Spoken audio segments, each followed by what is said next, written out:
The story takes place back in 1995, about 25 miles outside of the main streets of Chicago.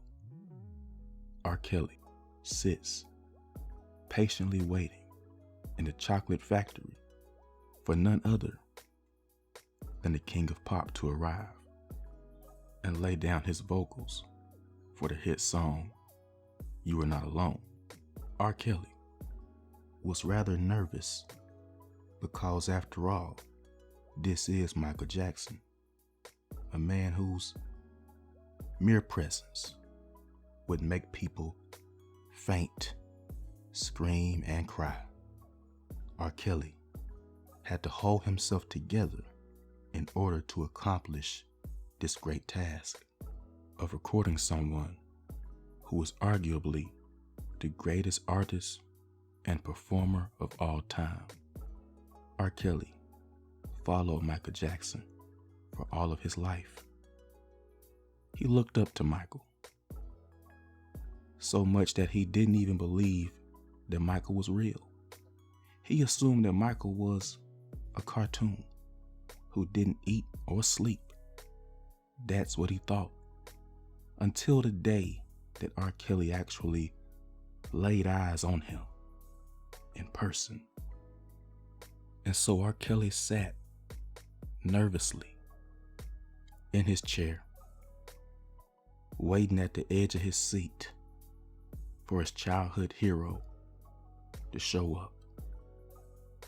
And eventually, Michael did just that, as he arrived in pure Jackson fashion, wearing a face mask to keep his identity hidden, because Michael was so famous at the time.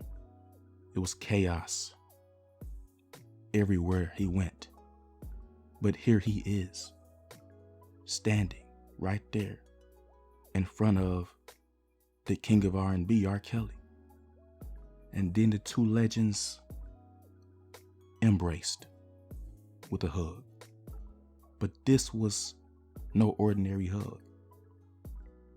To put things into perspective, this was a mama hug, according to R. Kelly, because there was such a humility and respect between them, because of how accomplished they both were in music.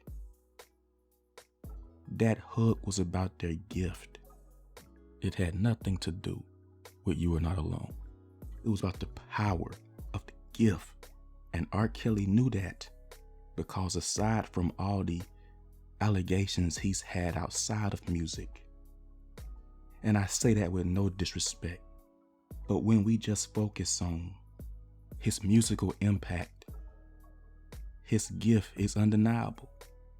Now, according to R. Kelly, this hug lasted 4 to 5 seconds. And that's a long time for two grown men who aren't even related to one another to hug. But again, this was no ordinary hug. It was a real mama hug, not a fame, artist, or celebrity hug, and not even a father hug. It was a mama hug. It was a mama hug. And right after that hug, R. Kelly knew that whatever they recorded in the studio that day was going to be nothing short of special. R. Kelly explains that after the embrace, he went to the restroom and passed out.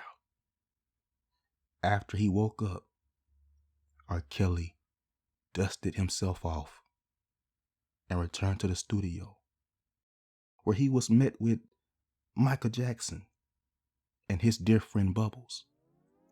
R. Kelly offered them some Chinese food, and Michael responded, "No, thank you. We just ate." After that, it was time to work and do what they had set out to do initially, and that was record You Are Not Alone. And when Michael heard the reference track, he was impressed. Because R. Kelly sounded just like him, Michael decided not to make any changes to the original song because he believed that R. Kelly wrote that song perfectly to match his sound. R. Kelly said that when he created that song,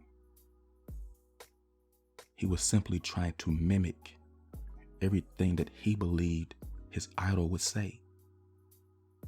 Basically, his goal was to put himself in Michael's shoes and just try to imagine how Michael would have sang that song. Once R. Kelly received Michael's blessing, they both went into the booth together, recorded "You Are Not Alone," and the rest is literally history.